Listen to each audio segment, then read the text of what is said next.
శ్రీనిలయంబుసూర్యగిరి చిన్మయ తేజము నిందగోరితిన్ వాటివి లక్ష్మీ పార్వతివి పావనమూర్తివి ప్రస్తుతింతు నా మనసమందునను నిలిచి మంగళవాగ్యని సాగని సర్వముని జనాశ్రితావరద మన్నన జేవి వీరధర్మజా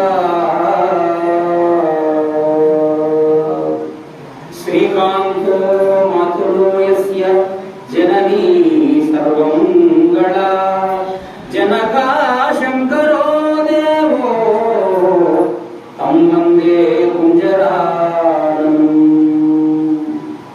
శృతి స్మృతి పురాణానాం ఆలయం కరుణాలయం నమామి భగవత్పాదం శంకరం లోకశంకరం వాగార్తావివ సంపృక్తౌ వాగర్తః ప్రతిపత్తయే జగతః పితరం వందే పార్వతీ పరమేశ్వరౌ జగతః పితరౌ వందే పార్వతీ పరమేశ్వరౌ.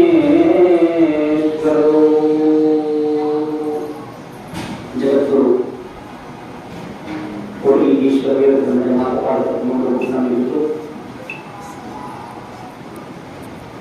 సకల లోకారాధ్యులు సర్వలోకంలో అగ్రగణ్య పూజలు ఉన్నటువంటి గణేశుడి యొక్క పాదపద్మములకు అలాగని యాలాలు మండలంలో ఏర్పాటు చేయబడినటువంటి శ్రావణ మాస ముగింపు ఉత్సవాలలో భాగంగా ఉన్నటువంటి స్థాన దేవుడైనటువంటి ఆ నగరేశ్వర స్వామి యొక్క పాదపద్మములకు ప్రణమిలుతూ అదేవిధంగా ఈ కార్యక్రమాన్ని ఎంతో విజయవంతంగా వైభవోపేతంగా ఈ కార్యక్రమాన్ని నిర్వహించేటటువంటి కమిటీ సభ్యులకు ఈ సభా కార్యక్రమానికి చేసినటువంటి సభలో ఉండేటటువంటి ఆ యొక్క ముఖ్యమైనటువంటి అతిథులకు అందరికీ కూడా నేను శరణార్థి తెలియజేస్తూ నశ్రేయో నియమం వినా అని మనకు ఒక ప్రమాణం ఉండాలి. అంటే ఒక శ్రేయస్సు కలగాలన్నా, ఒక ప్రయోజనం కలగాలన్నా, ఒక లాభం కలగాలన్నా మన సనాతనమైనటువంటి భారతీయ ధర్మం లోపల ఒక నియమం అంటూ ఉన్నది. ఒక నియమము, ఒక ధర్మము కలిగినటువంటిది ఒక సనాతనమైనటువంటి ధర్మం ఒక భారతదేశం మాత్రమే. అందుగురించే మన భారతదేశానికి అమ్మవారి యొక్క పేరున్నది. చాలా మంది ఏమనుకుంటారంటే భరతుడు పుట్టినటువంటి దేశము భారతదేశం అని అంటారు. కానీ వాస్తవికంగా చరిత్ర గమనిస్తే, ఆధ్యాత్మికంగా మనం ఆలోచన చేస్తే భారతదేశము అనే పేరు ఎందుకు ఉన్నది అని అంటే, వాస్తవికంగా ప్రథమం భారతీ నామ, ద్వితీయం చ సరస్వతి, తృతీయం శారదాదేవి, చతుర్థం హంసవాహన అని అమ్మవారి యొక్క ద్వాదశ నామాలలో, మహాసరస్వతి యొక్క ద్వాదశ నామాలలో మొట్టమొదటి పేరు భారతి. అనండి ఒకసారి, భారతి అని అర్థం. అంటే భారతి అంటే ఏమని అర్థం అంటే, భాతి అంటే ప్రకాశం, ప్రకాశం అంటే జ్ఞానము. ఈ ప్రపంచంలో ఉన్నటువంటి వాళ్ళకందరికీ కూడా జ్ఞానాన్ని ప్రసాదింపజేసి ఈ లోకంలో ఉన్నటువంటి వాళ్ళందరినీ కూడా కాపాడగలిగినటువంటి ఒక దివ్య శక్తి, దివ్యమైనటువంటి అవతారములు, దివ్యమైనటువంటి భగవంతుని యొక్క అవతారములు అన్నీ కూడా ఆవిర్భవించినటువంటి దేశం. కాబట్టి ఈ దేశానికి భారతీయ అని పేరు ఉన్నదని చెప్పి సభాముఖంగా మీ అందరూ కూడా నేను తెలియజేసుకుంటున్నా. అది భారతీయ దేశం యొక్క గొప్పతనం.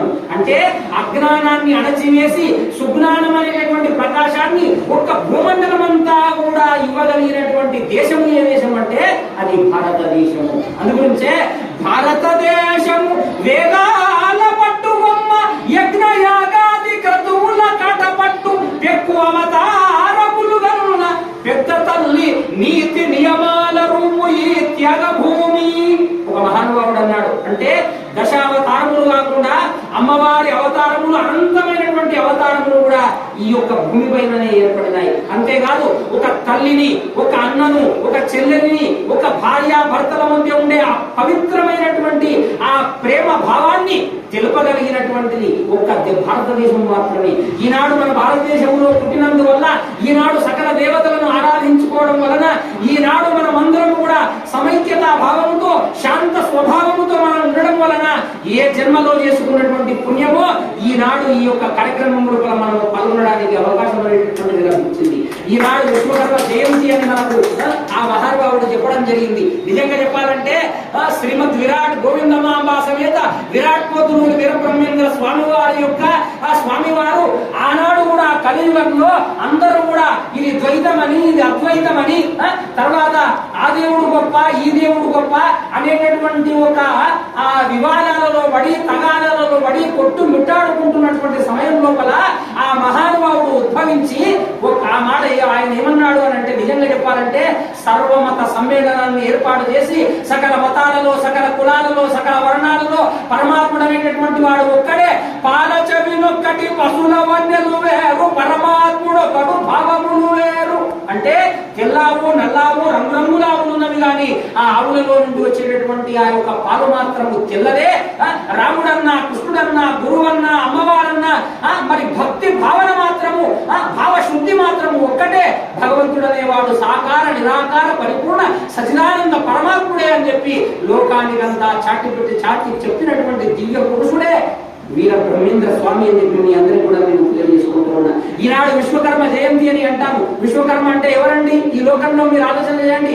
విశ్వానికంతటికి కూడా అసలు ఎలా మనము కర్మలు చేయాలో, ఏ విధంగా ఈ భూమండలం లోపల ఉండేటటువంటి సామగ్రిని అంతా కూడా తగు విధంగా మనందరినీ కూడా విడమరచి మా ఆత్మ జ్ఞానాన్ని ప్రవేశింపజేసి మనము ఏ విధంగా జీవన విధానాన్ని కొనసాగించ చేయాలో ఆ శక్తినంతా కూడా దేవతలకు కూడా పంచిపెట్టిన మహానుభావుడు విశ్వకర్మ. అందుగురించే వేమన గారు ఒక మాట చెప్పినాడు ఆయన, విశ్వకర్మ గురువు విశ్వంబునకు నెల్ల, విశ్వకర్మ గురువు విశ్వంబునకు నెల్ల, ప్రణవ మంత్రం ఒకటి పరమ గురువు, ప్రణవ మంత్రం ఒకటి పరమ గురువు, గాయత్రి మంత్రము, గాయత్రి మంత్రము సర్వదేవతా సమూహము, విశ్వదాభిరామ వినురవేమ అని ఆ మహానుభావుడు చెప్పినాడు. వేమన బ్రహ్మం గారు ఇద్దరు సమకాలికులు కాబట్టి ఆ మాట అన్నాడు ఆయన. అంటే విశ్వానికంతటికి కూడా ఏది ఎలా చేయాలో మొదటి ఇంజనీర్ ఎవరంటే విశ్వకర్మనే. కాబట్టి ఈనాడు విశ్వకర్మ జయంతిని కూడా ఈనాడు మనం జరుపుకుంటున్నాము అంటే ఎంత గొప్ప విశేషమో మీరు ఒకసారి ఆలోచించండి. నిజంగా చెప్పాలంటే ఇంత విస్తారమైనటువంటి సంస్కృతి, ఇంత విస్తారమైనటువంటి నాగరికత ఒక్క హైందవ ధర్మంలో మాత్రమే ఉన్నది, కానీ ఇతర ధర్మాలలో కూడా లేదు. కానీ ఈనాడు మన వాళ్ళంతా కూడా ఏమైతున్నారో తెలుసునా, ఆ ధర్మాన్ని వదిలిపెట్టి ఎక్కడో ఉన్నది అని చెప్పి ఎక్కడికో వెళ్ళిపోతూ ఉన్నారు. నిజంగా చెప్పాలంటే మతములన్నీ కూడి మంచినే బోధించు, మతములన్నీ కూడి మంచినే బోధించు, తెలిసి మెలుగవలయు తెలివితోడ మన మతులు మంచివైన మతమేది చెడ్డది, మతులు మంచివైన మతమేది చెడ్డది, తెలుగు వీరలేవ తెలుగు బాల. ఒక మహానుభావుడు అన్నాడు, బాలాశతకం లోపల చెప్పుకున్నాడు. ఏమని అంటే, అయ్యా అరే తెలుగు బిడ్డడా, మతములన్నీ కూడా ఎందువరకు ఉన్నాయంటే మన మతులు చెడిపోయి మతములను మనం పట్టుకున్నాము. నిజంగా చెప్పాలంటే హైందవ మతం అనేది ఒక మతము కాదు, అది సనాతనమైన ధర్మము, నిత్య నూతనమైనటువంటి ధర్మము. వేదాలు ఎప్పుడు ఉంటున్నాయంటే ఎవరు చెప్పగలరయ్యా? వేదాలు ఎప్పుడు జన్మించినాయంటే ఎవరు చెప్పగలరు? వేదాలు అపౌరుషేయాలు, శాస్త్రములన్నీ అపౌరుషేయాలు. అందుగురించే ఎవరు గొప్ప అంటే బ్రహ్మం గారు ఒక మాట చెప్పినాడు. ఆయన ఏమన్నాడంటే, తనకు మిల్చిన దైవ తమ్ముడెవ్వడును లేడు, తనకు మిల్చిన దైవ తమ్ముడెన్నడును లేడు, మునుల కంటే మొదలు దేవలేడు, తనకు మునుల కన్న తల్లి దేవత గదా కళికాంబ హంస కళికాంబ. ఆయన కళికాంబ హంస కళికాంబ శబ్దం రాసి అసలు ఎవరు గొప్ప అంటే ఒక మాట అన్నాడు, తనకు మించి దైవ తమ్ముడెవ్వడును లేడు. అరే నీవే దేవుడవురా, నిన్ను మించినటువంటి దైవత్వం ప్రపంచం లోపల ఎక్కడ లేదు. గుర్తుపెట్టుకోండి, దేవుడు ఎవరు అనంటే నీవే దేవుడవు. నీ లోపల ఉన్నటువంటి ఆ దుర్గుణాలన్నింటినీ కూడా తొలగించుకొని ఆత్మ జ్యోతి ప్రకాశాన్ని నీవు పొందగలిగి సాధనా చతుష్టయ సంపత్తితో నీవు మానవుడవు మాధవుడవు కావడానికి తెలుసుకోవడానికి అనుకూలమైనటువంటి జన్మ మానవ జన్మ కాబట్టి నీవే దేవుడవు అన్నటువంటి విషయాన్ని నువ్వు తెలుసుకోలేకపోతున్నావు. అది తెలువగలిగినటువంటి జాతి ఒక్క హైందవ జాతి మాత్రమే అని చెప్పి మీ అందరూ కూడా నేను తెలియజేసుకుంటున్నా. ఏ అమెరికా అయినా, ఏ రష్యా అయినా, ఏ జపాన్ అయినా, ఏ బంగ్లాదేశ్ అయినా అది సెక్యులరిజమే తప్ప, అతి మౌఢ్యమే తప్ప, అది క్రోధావేశముతో కూడుకున్నటువంటి ద్వైత భావననే తప్ప ఒక దాంట్లో ఉన్నది ఒక దాంట్లో లేదు, ఇది ఉన్నది ఇది లేదు అని చెప్పగలిగినటువంటి క్రోధావేశమైనటువంటి మోసపూరితమైనటువంటి మతాలే తప్ప అద్వైత మతము, ఆనంద మతము, బ్రహ్మానందాన్ని తెలియజేసేటటువంటి మతము ఒక సనాతనమైనటువంటి హైందవ సంస్కృతి అని చెప్పి మీ అందరూ కూడా నేను తెలియజేసుకుంటున్నా. ఆ జాతిలో పుట్టడం వల్లనే ఈనాడు మనం ఇంతవరకు మనగలిగినాము. నిజంగా చెప్పాలంటే రవి అస్తమించినటువంటి బ్రిటిష్ సామ్రాజ్యాన్ని 100 సంవత్సరాలు 200 సంవత్సరముల పాటు పరిపాలించినప్పటికీ కూడా మనలో ఉన్నటువంటి దైవత్వం వలన, మనలో ఉన్న సనాతనమైనటువంటి ధర్మం వలన వాడంతకు వాడే రాత్రి ఎవరికి చెప్పకుండా, ఎవరికి ఏమీ చెప్పకుండా మనము చేసినటువంటి అహింస ధర్మం వల్ల, మన లోపల ఉన్నటువంటి నాగరికత ప్రభావం వల్ల, అరే వీళ్ళను నేను గెలవలేనురా, ఇక నా దేశానికి నేను వెళతా అని చెప్పి వాడు గొర్రె పిల్లలాగా తల వంచుకొని ఏమైనాడంటే రాత్రి 12 గంటల ప్రాంతంలో వాడు వెళ్ళిపోయినాడు. అందుగురించే ఈ దేశానికి ఇండియా అని పేరు పెట్టిపోయినాడు వాడు. నిజంగా ఏమని పేరు పెట్టినాడు? ఇండియా అని అన్నాడు. ఇండియా అసలు నిజంగా కాదు. అసలు నిజంగా చెప్పాలంటే ఏంది ఇండియా అని అంటే ఇన్క్లూడింగ్ డేట్ ఆగస్ట్. ఇండియా అని అర్థం ఇంగ్లీష్ లోపల. అంటే ఆగస్టు 15వ తేదీన రాత్రి 12 గంటల తర్వాత మేము ఈ దేశాన్ని విడిచిపెట్టిపోతున్నాము అనేటటువంటి ఉద్దేశం చేత వాడు 5 అక్షరాలు పెట్టి మనము ఇండియా అని పేరు పెట్టి వాడు వెళ్ళడం జరిగింది. అంతే తప్ప కానీ మన దేశానికి ఏ నాటికైనా కూడా సంస్కృతి కలిగినటువంటి దేశం కాబట్టి భారతదేశం అయింది అని అందరూ కూడా నేను తెలియజేసుకుంటూ ఉన్నా. అందుగురించే మన లోక నాయకుడు, మన లోక రక్షకుడు మోదీ గారు ఏం చేసినారు? అరే ఇండియా ఎందుకయ్యా అనవసరంగా అనే మాటను తీసి ఆయన ఏం చేసినాడు తెలుసునా? భారతదేశం అనేటటువంటి పేరును జాతీయంగా మార్చగలిగినాడు. కాబట్టి ఆయనకు మనము కొన్ని వేల జోహార్లు చెప్పినా కూడా మనకు తక్కువ. ఈనాడు మత మౌఢ్యాలన్నీ ఎన్ని పెరిగిపోతూ ఉన్నాయి. ఈనాడు మత మౌఢ్యాలన్నీ పెరిగిపోతూ ఉన్నాయి. కాబట్టి మన ధర్మ రక్షణ చేయడము ఒక వంతు అయితే, ధర్మాన్ని పరిరక్షణ చేయడము కూడా యువకుల చేతిలో, ఇటువంటి పెద్దల చేతిలో, చిన్న పిల్లల చేతిలో, ఈ దేశంలో పుట్టినటువంటి ప్రతి వాడి చేతిలో ఉన్నది అని చెప్పి మీ అందరికి కూడా నేను తెలియజేసుకుంటున్నా. ధర్మాన్ని ఎవరు రక్షించాలయా? నీవే రక్షించాలి ధర్మాన్ని. మన వాళ్ళే ధర్మాన్ని రక్షించాలి. అందుగురించి ఏమన్నారు? ధర్మో రక్షతి రక్షిత అని అన్నారు. అంటే నీవు ధర్మాన్ని రక్షిస్తే ఆ ధర్మం మీద నీవు రక్షిస్తుంది. ఆ ధర్మానికి ఆటంకం కలుగుతున్నటువంటి సమయం లోపల నడుము బిగించినటువంటి మహానుభావులు ఎందరెందరో ఈ కలియుగం లోపల పుట్టినారు, అవతారం ఎత్తినారు, ఆ ధర్మాన్ని కాపాడుకుంటూనే ఉన్నారు. మీరు చూడండి, ఈనాడు చెప్పాలంటే మన దాంట్లో సనాతన ధర్మాలు ఉన్నవి, మన దాంట్లో అంటరానితనం ఉన్నది, మన దాంట్లో కుల వ్యవస్థ ఉన్నది, మన దాంట్లో వర్ణ వ్యవస్థ ఉన్నది. ఈ కుల వ్యవస్థను, ఈ వర్ణ వ్యవస్థను, వీటన్నింటినీ ఏకము చేసి మొదట నీవు భరత పుత్రుడవను కొమ్ము, మొదట నీవు భరత పుత్రుడవను కొమ్ము. మొట్టమొదలు నీవు భారతదేశం లోపల భరత మాతకు జన్మించినటువంటి పుత్రుడవని భావించుకో. పిదప తెలుగుతనము పెంచుకొమ్ము. ఆ తర్వాత నేను తెలుగు వాడిని, నేను తెలుగుతనములో ఉన్నటువంటి వాడిని, నేను తెలంగాణలో పుట్టిన వాడిని, నేను తెలుగుతనము అంటే ఏ తనము తెలుసునా? పిదప తెలుగుతనము పెంచుకొమ్ము. హృదయ పద్మమందు నీ హృదయం అనేటటువంటి ఆ పద్మం ఏదైతే ఉన్నదో, పద్మ పొట్టు నీవు తెలిసి మెలుగ వలయు తెలుగు బిడ్డ అని ఒక మహానుభావుడు చెప్పినాడు. అంటే అరే ఈ భారత ప్రపంచమంతా కూడా ఒక బ్రహ్మాండమైనటువంటి కమలం అయితే, ఆ కమలము లోపల ఉండేటటువంటి పరిమళముతో కూడుకున్నటువంటి ఆ పొట్టు లాంటిది ఏది అంటే ఈ తెలంగాణ ప్రాంతం, తెలుగు ప్రాంతం అని చెప్పి ఒక మహానుభావుడు అద్భుతంగా వర్ణించినాడు. ఎంత అద్భుతమైన పద్యము! అసలు మీరు ఇటువంటి దాంట్లో మనం చెప్పడం ఉండాలి, ఆనందంగా నిజంగా చెప్పాలి.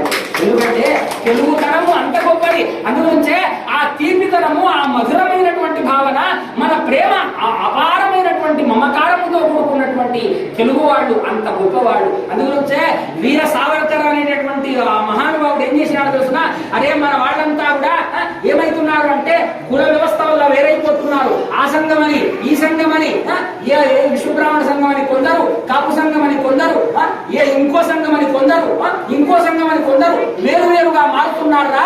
వీళ్ళందరూ ఒక చోటికి రావాలని అంటే తప్పనిసరిగా వీళ్ళందరూ సామూహికంగా పంక్తి భోజనాలు ఏర్పాటు చేయాలి అని చెప్పి అప్పుడు ఆయన బ్రిటిష్ వాళ్లకు ఎదిరించి సైనిక వ్యవస్థ ఏర్పాటు చేసి బ్రిటిష్ వాళ్లకు వ్యతిరేకంగా బజారులో అందరూ కూర్చొని భారతీయులంతా మనమంతా ఒక్కటే అని చెప్పి సామూహికమైనటువంటి పంక్తి భోజనాన్ని ఏర్పాటు చేసినటువంటి మొట్టమొదటి రాజకీయ నాయకుడు వీర సావర్కర్ అని చెప్పి మీ అందరూ కూడా నేను తెలియజేసుకుంటున్నాను. అందుకంటే ఈనాడు వీర సావర్కర్ను మనం ఇస్తున్నాం. ఈనాడు సర్దార్ వల్లభాయ్ పటేల్ కూడా మనం తలుచుకున్నాడే ఈనాడు చెప్పుకోవాలంటే, లేకుంటే గణేశుడు యొక్క సామూహికమైనటువంటి పూజ అసలు ఆనాటి కాలంలో లేనే లేదు. అసలు నిజంగా చెప్పాలంటే ఆయన వచ్చిన తర్వాత ఏం చేసినాడు అంటే గణేశుడు 33 కోట్ల దేవతలకు ఆయన మొదటి దేవత, మన కలియుగానికి కూడా ఆయన మొదటి దేవత.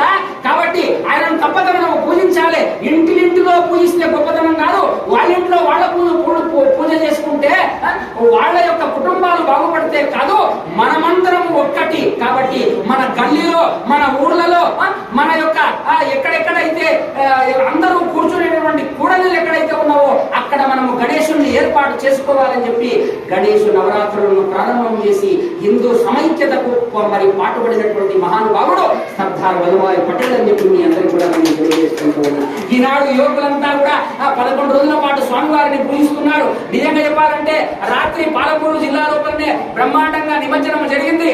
అక్కడ రాత్రి బ్రహ్మాండమైన ఉపన్యాసం అయింది. ఆ తర్వాత మా లక్ష్మీనారాయణ గారు, తర్వాత మా యొక్క నరసింహన్న గారు, వీళ్ళందరూ కూడా ఈ యాలాలకు రావాలి, యాలాలకు వచ్చి ఆ ఏగారు మీరు తప్పనిసరిగా జాతీయ సమైక్యత గురించి మన సనాతనమైన ధర్మాన్ని గురించి చెప్పాలి అంటే మరి ఇక్కడికి రావడం జరిగింది. కాబట్టి ప్రియాత్మమైనటువంటి ఆత్మ సోదరులారా, ఆత్మ బంధువులారా, మనమందరం కూడా చైతన్యంతో ముందుకు వెళ్ళడానికి అవకాశం ఏర్పడింది. అందుగురించే మహానుభావుడు అన్నాడు, గురజాడ అప్పారావు గారు ఒక మాట అన్నాడు. ఏమన్నాడు తెలుసునా? వెనుకబడితే వెనుకనే అన్నాడు ఆయన. ఏమన్నాడు ఆయన? వెనుకబడితే వెనుకొనే అంటాడు.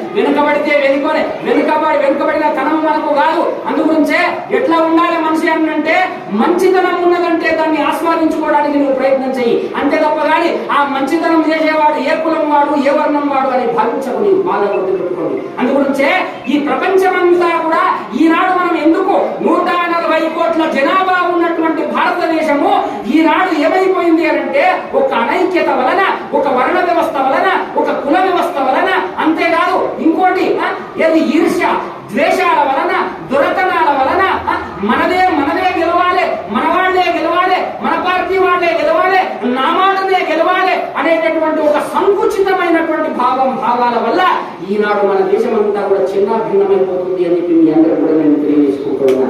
అది ఈనాడు విడిచిపెట్టాలి. మనం అంతా కూడా అలా విడిచిపెట్టగలిగి ఉంటే ఈనాడేమో తెలిసిన, అరే వాడెవడరా ఈ లోకంలో, వాడెవడరా మన దేశాన్ని పరిపాలించడానికి, ఎంతమందో ఇప్పుడు ఉన్నటువంటి వాళ్ళ కంటే కూడా నడుము బిగించినటువంటి వాళ్ళు, మీసాలు మెలవేసినటువంటి వాళ్ళు కూడా మన దేశాన్ని విడిచిపెట్టి పారిపోయినారు. వీళ్ళెంత అని చెప్పి సమానంగా మీ అందరూ కూడా నేను తెలియజేసుకుంటున్నా. ఇక్కడి వాళ్ళు ఎందుకంటే మన జనాభా అంత గొప్పది. అందుగురించే దేశ సేవ కంటే దేవతార్చన లేదు, దేశ సేవ కంటే దేవతార్చన లేదు, స్వార్థపరత కంటే చావు లేదు. ఎంత అద్భుతమైనటువంటి మాట చెప్పినారు తెలుగు కవులు చూడండి.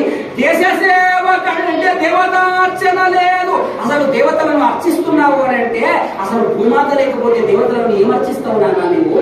33 కోట్ల దేవతలంతా పుట్టిన భూమి ఈ భూమి. అందుగురించే మీరు ఒకసారి మీరు ఆలోచన చేసినారా? ఒక మహానుభావుడు ఉన్నాడు, అన్ని మతాల యొక్క పీఠాధిపతులు కూడా ఉన్నారు. ఆ పీఠాధిపతుల లోపల ఆయన పేరు కూడా నాకు నిజంగా సమయానికి గుర్తుకు రావడం లేదు. కానీ మన దేశాన్ని దర్శించడానికి ఒక మతానికి సంబంధించినటువంటి ఒక గురువు వచ్చినాడట.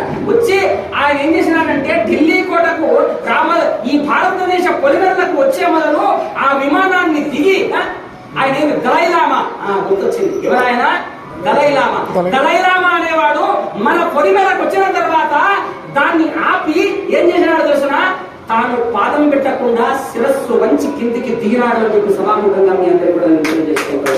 దలైలామా అలా సాష్టాంగ నమస్కారం చేసి మన భూమిలో కొట్లాడుతూ ఉంటే వాళ్ళ వెనుక వచ్చినటువంటి నాయకులంతా కూడా ఆశ్చర్యపడి ఏమయ్యా అలా చేస్తున్నావు అంటే ఇది కృష్ణుడు పుట్టినటువంటి భూమి, ఇది రాముడు పుట్టినటువంటి భూమి, అంతేకాదు జగన్మాత ఎన్నో అవతారాలు ఎత్తినటువంటి భూమి, అంతేకాదు ఈ ప్రపంచంలో ఎన్ని పీడలు వచ్చినా ఎన్ని చీడలు వచ్చినా ఈ ప్రపంచమంతా కూడా ప్రళయం వచ్చినా కూడా ఆ ప్రళయాన్ని ఆపగలిగినటువంటి దేవాది దేవతలంతా కూడా అవతరించినటువంటి భూమి ఈ భూమి కాబట్టి ఈ భూమికి నేను నమస్కారం చేస్తున్నాను అన్నాడు దలైలామా.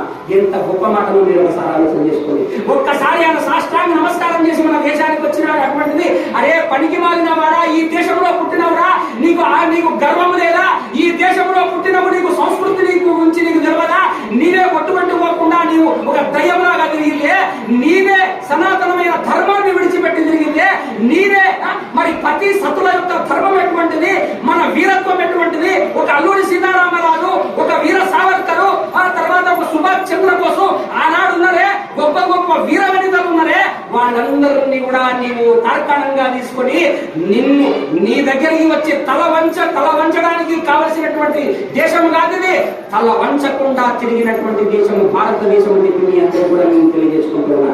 తల వంచకుండా ఉండగలగాలి. అరే తప్పు చేయకు, తల వంచకు అన్నది మన భారతదేశంలో ఉన్నటువంటి గొప్ప సంస్కృతి.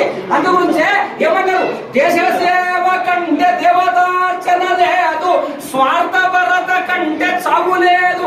ఒక మహానుభావుడు అరే స్వార్థపరత, నిస్వార్థమైనటువంటి జీవితాన్ని నీవు గడపగలిగి ఉండాలి. ఇంతకుముందు మా ఎంపీపీ అన్నగారు అన్నారు, ఏమన్నారు తెలుసునా, ఇక్కడ లక్ష్మీ నరసింహస్వామి వారి యొక్క గుడి శంకుస్థాపన జరిగింది అని అంటే నాకు ఆనందమైంది.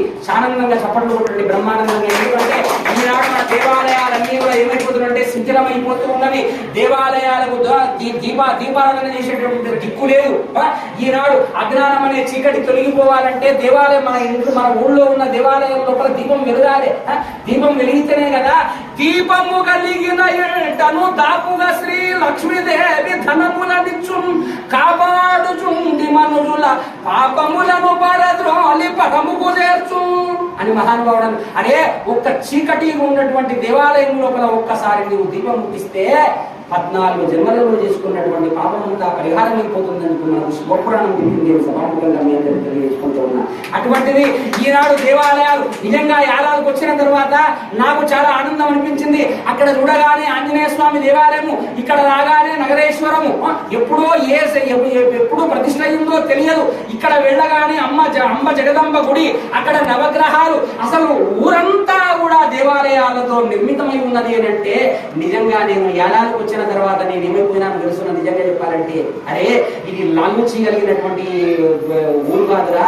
యాలాలంటే వీరత్వంతో సనాతనమైన ధర్మాన్ని కాపాడడానికి ఉన్నటువంటి ఊరు అని చెప్పి నాకు ఆ భావన వచ్చింది అని స్వాముఖంగా తెలియజేసుకుంటున్నా. అరే లాలుచి బతకకూడదురా, యాలాలు బతకాలి. అంటే ఎట్లా బతకాలి? ఒక వీరత్వంతో బతకాలి, ఒక ధర్మగుణంతో బతకాలి, అంతేకాదు ఒక నిస్వార్థమైనటువంటి సేవతో బతకాలి. అలా బతకగలిగినటువంటి యువకులు ఈనాడు ఉండగలిగినారు. ఈ యాలాల్లో ఉంటే ఉండాలి అని చెప్పి నేను సభాముఖంగా మీ అందరికీ కూడా నేను తెలియజేసుకుంటూ ఉన్నా.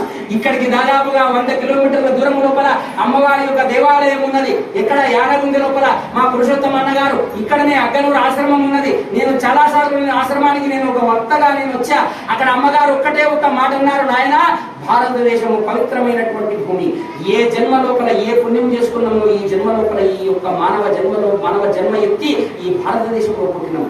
ఇతర దేశాలలో ఉన్నటువంటి వాళ్ళందరూ కూడా ఏమి కోరుకుంటారట, ఇతర దేశాల్లో నీవు పుట్టినా కూడా నీవు ఎన్ని పూజలు చేసినా, ఎన్ని రకాలుగా డబ్బులు సంపాదించినా, ఎంత ఎంజాయ్ చేసినా కూడా నీవు ఇంజూర్ అయిపోవడమే తప్ప నీకు మళ్ళీ మోక్షం రాదు అని చెప్పి మీ అందరికీ కూడా తెలియజేసుకుంటాను. నీకు మోక్షం రావాలంటే, నీకు స్వర్గసుఖము పొందాలని అంటే తప్పక నీవు ఎక్కడ జన్మ ఎత్తాలి. ఎక్కడ జన్మ ఎత్తాలయా? భారతదేశంలో జన్మ ఎత్తాలి. అందుగురించే మహానుభావులంతా ఈ దేశంలో పుట్టాలని చెప్పి ఎందరెందరో మహానుభావులు అన్నారు. అందుగురించే నాదు జన్మ భూమి నాకమెక్కడుంది, నాకమెక్కడుంది, సురలోకమెక్కడుంది, నాదు జన్మ భూమి కంటే నాకమెక్కడుంది. నాకము అంటే ఏందో తెలుసిన? నాకము అంటే ఏంది నాయన? స్వర్గము అని అర్థం. నాకము అంటే ఏంది నాయన? స్వర్గం. నాకం అంటే నాకేదనుకునే ఉన్నారు. మరి నాకము అంటే స్వర్గము అని అర్థం. అంటే స్వర్గ సుఖాలు పొందాలని అంటే ఈ జన్మభూమి లోపల నీవు పుట్టగలిగి ఉండాలి. రాముడంతటి వాడు మళ్ళీ పుట్టాలని ఆలోచించినాడు, కృష్ణుడంతటి వాడు మళ్ళీ పుట్టాలని ఆలోచించినాడు. అందుగురించే యానగుంది అమ్మవారి యొక్క శిష్యుని నేను 25 సంవత్సరాలు అమ్మ సేవలు చేసిన, అమ్మవారి పేర 4 పుస్తకాలు ఏం రాసిన అమ్మగారు ఒకటే ఒక మాట చెప్పింది, నాయన ఏ ఉపన్యాసానికి వెళ్ళినా ఏ సభకు వెళ్ళినా హైందవ ధర్మాన్ని నీవు చెప్పు, అంతేకాదు మానవ జన్మమెత్తి మంచిగా సద్గురు బోధనందగలు మానవ జన్మ లక్ష్యమగు మాధవు పొందుట దుర్లభంబగు. మానవ జన్మలోనే మద్యము మాంసము మానువారలే, మానవ జన్మలోనే మద్యము మాంసము మానువారలే. మానవుల ఊట తథ్యమిక మాన్యులు వారలు వీరధర్మయా. అమ్మవారి దగ్గరికి వెళ్ళాలని అంటే ఒకటి అమ్మ విభూతి కావాలి, అమ్మ దర్శనం కావాలంటే ఒకటే ఒక మాట చెప్పింది. అమ్మ ఏంటంటే నాయన 84 లక్షల జన్మల తర్వాత మానవ జన్మ వచ్చింది. ఎన్ని జన్మల తర్వాత వచ్చిందయా? 84 లక్షల జన్మల తర్వాత మానవ జన్మ వచ్చిందిరా. ఇది మానవ జన్మ దేని కొరకు వచ్చింది అంటే అన్ని జీవరాశులను కూడా పోషించి నీవు సర్వ భక్షకుడవు కాదురా, సర్వ పోషకుడవు. అన్నింటినీ కూడా మరి నీవు రక్షించడానికి నీవు వచ్చినావు. కాబట్టి ఎవడు మధ్య మాంసములను వదిలిపెడతాడో వాడు బ్రాహ్మణుడైనా, వాడు శూద్రుడైనా, వాడు క్షత్రియుడైనా, వాడు నాలుగు వర్ణాల్లో పుట్టినటువంటి వాడు కాకుండా చండాలుడైనా కూడా వాడు బ్రాహ్మణితో లెక్క అని చెప్పినటువంటి దేవత యానగుంది కోటిలింగేశ్వర వీరధర్మ మాణికేశ్వర మాతాన్ని సభాపతి. అది జరగాలి. ఈనాడు అది లేకనే మన మతులన్నీ చెడిపోతూ ఉన్నాయి. ఈనాడు మనం పూజలు చేస్తున్నాము, అయితే పూజలు చేయంగానే అయితే గణపతిని ఏం చేస్తాం తెలుసిన, గణపతి మొప్ప మోరియా, గణపతి మొప్ప మోరియా, గణపతి మొప్ప మోరియా అని అనుకుంటాం. అయితే శ్రీశైలంలో ఉంటాం, అమ్మంతం గంగలు వేస్తాం. అయితే ఆ దుమ్మల బిడ్డల ఈగల బిడ్డలు రాగానే అయితే అన్ని ఈగలు పడతాయి, దొమ్మలు పడతాయి. ఆడిని తాగి తందనలాడి ఆడిని శ్రీమంత్రం ఆరణ గోవింద ఆడి పడిపోతారంతా. ఆడనే మధ్య మాంసము తిని అన్ని పెట్టుకో అక్కడనే తిని తాగి అన్నే పడిపోతున్నావు. ఏముంది మీరు ఆంసము ఎంత పుణ్యాన్ని నీవు సంపాదించుకున్నావే ఆ పుణ్యం అంతా కూడా నీవు పోగొట్టుకుంటూ ఉండవు. కాబట్టి నీకు పుణ్యం కావాలన్నా, నీకు పాపం కావాలన్నా, ఈ జన్మ నీకు చరితార్థము కావాలని అంటే అరే ఈ మానవ జన్మ లోపలనే ఏమున్నదిరా నాన్న, నీవు మాధవుడు అవుతావురా. మరి సర్వ ప్రాణులను కూడా నీవు రక్షించడానికి వచ్చిందిరా ఈ మానవ జన్మ అని, భక్షించడానికి రాలేదు అని చెప్పగలిగి ఎవరికి వచ్చినా కూడా కేవలం దర్శన మాత్రం చేతనే వాళ్ళ యొక్క పాపాలు పరిహారం చేసి కోటీశ్వరులను చేయగలిగినటువంటి దేవత ఆ మాణికేశ్వరి మాత. అమ్మగారు అదే చెప్పినారు. అమ్మగారు ఇంకో మాట కూడా చెప్పినారు తెలుసునా, చాలా ఆశ్చర్యకరమైన మాట చెప్పినారు. 8 సంవత్సరాల కింద కరోనా 8 సంవత్సరాల కింద వస్తుందన్న సమయం లోపల అమ్మగారు ఒక మాట అన్నారు. అప్పుడు కరోనా అని అనలే, అమ్మ మామూలు భాష మాట్లాడేది కాబట్టి అమ్మ ఏమన్నదంటే, నాయన అందరూ ఏది దొంగ దూడ చేనులో పడితే ఆ యొక్క దూడకి ఏం చేస్తారు, బుట్టి కడతారు. ఏం కడతారు? బుట్టి కడతారు. ఎందుకంటే అది దొంగ దూడ ఆ గడ్డి అంతా మేయకుండా. అట్లా ఈ దూడలకు తర్వాత ఈ యొక్క ఎద్దులకు దూడలకు చిన్న దూడలకు బుట్టి కట్టినట్లా మనిషి కూడా ఏం చేస్తాడు అంటే మూతికి బట్ట కట్టుకుని తిరుగుతాడు నాయన అని. ఎప్పుడు 8 ఏళ్ల కింద అటువంటి రోగం వస్తుంది నాయన. అందరూ బుట్టి కట్టుకొని తిరుగుతారు, బట్ట పెట్టుకొని తిరుగుతారు నాయన. అప్పుడు ఏమైతుందో తెలుసునా, అది ఆ సూక్ష్మ ప్రపంచమంతా కూడా విస్తరించిపోతుంది, కొన్ని లక్షల మంది జనాన్ని తీసుకొని పోతుంది నాయన. అది పాపం పెరిగి ఎట్లయితుంది. అందుగురించి నేను వెళుతున్నాను ఆయన అని చెప్పి ఒక 5 రోజులు ఉందనగానే అమ్మగారు చెప్పి అమ్మవారు జీవ సమాధి అయినారు అని చెప్పి సభాముఖంగా మీ అందరూ అమ్మగారైన మరుసటి రోజునే కరోనా వచ్చింది. ఏమొచ్చింది?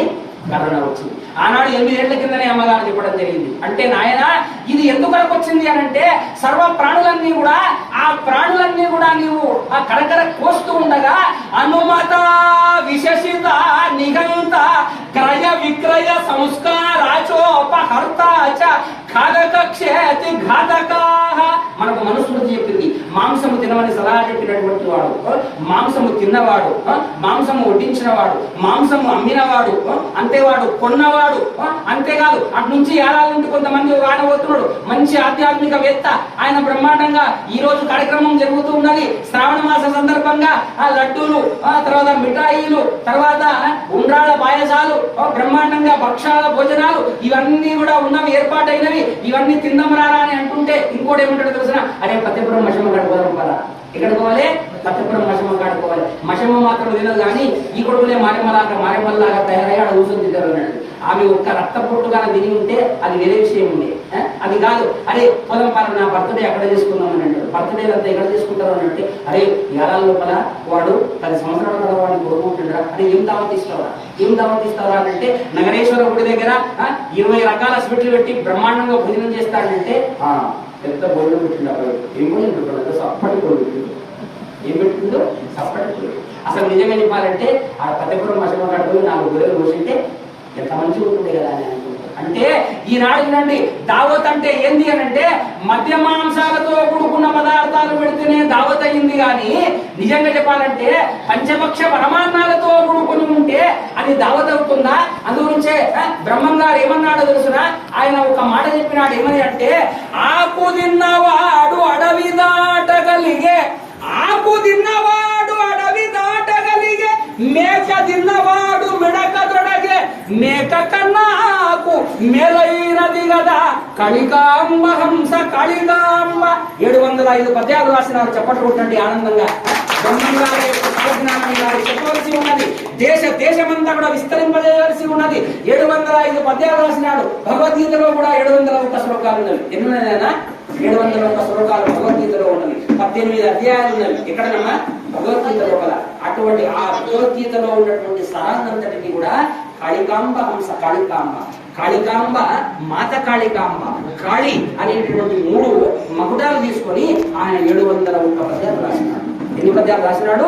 701 పద్యాలు రాసినాడు. విరాట్ కోతుడు వీరబ్రహ్మేంద్ర స్వామి. ఒక్కొక్క పద్యం ఒక రత్నం, ఒక్కొక్క పద్యము ఒక రత్నము, ఒక రత్నము లాగా చెప్పినాడు ఆయన. అందుగురించే మేక తిన్నవాడు మిడక దొడగే, ఆకులు అలములు తిన్నటువంటి ఆ యొక్క మేక మాత్రం ఆరోగ్యవంతంగా ఉన్నదిరా. అరే ఆ మేక మాంసాన్ని తిన్నటువంటి వాడు మాత్రం వాడు రోగంతో వాడు మంచం ఎక్కుతున్నాడు. ఏమి ఎక్కుతున్నాడు? వాడు మంచం ఎక్కుతున్నాడు. మరి అది గొప్పనా ఇది గొప్పనా? మరి ఏది గొప్ప ఆలోచించుకోరా నాన్న అని ఆనాడే ఆయన ఆలోచింపజేసినాడు ఆ మహానుభావుడు. అంటే ఎంత విచిత్రమైనటువంటిదో ఉండదు. ఈనాడు మీరు ఆలోచించండి. ఈనాడు అమ్మాయిలంతా వచ్చినారు. ఈనాడు విద్యా కళ ఆ పాఠశాలలో ఉండేటటువంటి ఆ యొక్క మాతామహులందరూ కూడా వచ్చినారు. నాకు చాలా ఆనందంగా ఉన్నది. ఎందుకో తెలుసునా? ఈ పిల్లల లోపల అటువంటి జ్ఞానము రావాలి. ఈ పిల్లల లోపల అహింస ధర్మము రావాలి, ధర్మ గుణము రావాలి. సనాతనమైనటువంటి ధర్మము పిల్లలకు ఈనాడు నేర్పవలసినటువంటి అవసరం ఉన్నది. అది లేకపోతే ఈనాడు మనం అంతా కూడా ఏమైపోతున్నామంటే భ్రష్టు పట్టిపోతున్నాం మనమంతా. ఎందుకంటే ఎవరైనా కూడా అమ్మ నాన్న అనేటటువంటి పేరు అనేటటువంటిది కూడా మనం పిలవకుండా పిల్లల లోపల మనం ఏం చేసినామో తెలుసునా? మమ్మీ డాడీ అనేటటువంటి సంస్కృతిని ఈనాడు మనం పెంచినాం. ఏ సంస్కృతిని పెంచినాము? మమ్మీ డాడీ అనే సంస్కృతిని మనం పెంచినాం. నిజంగా ఎంత విచిత్రమో మీరు. అందుగురించే అమ్మాయని పిలిచి అన్నం అడుగని నోరు చెప్పినారు. ఎంత అద్భుతంగా చెప్పినారు చూడండి. స్వరమును పలుకని నోరును అమ్మాయని పిలిచి అన్నం అడుగని నోరును, తమ్ముని పిలువని నోరును కుమ్మరి మనుదవ్వినట్టి గుండర సుమతి. 4వ తరగతిలో ఉన్నది. అద్భుతంగా చెప్పడం ఉంటుంది ఆనందంగా. ఎందుకంటే మన సంస్కృతి వెళ్ళిపోతుంది. అందుగురించి అమ్మవారి ఈ మాట నాతో చెప్పిస్తున్నారు. ఏమంటారు తెలుసున్నా? నిజంగా నోరు ఉన్నది దేని కొరకు అని అంటే స్వరబద్ధంగా నేర్చుకోవడానికి నోరు ఉన్నది. అందుగురించే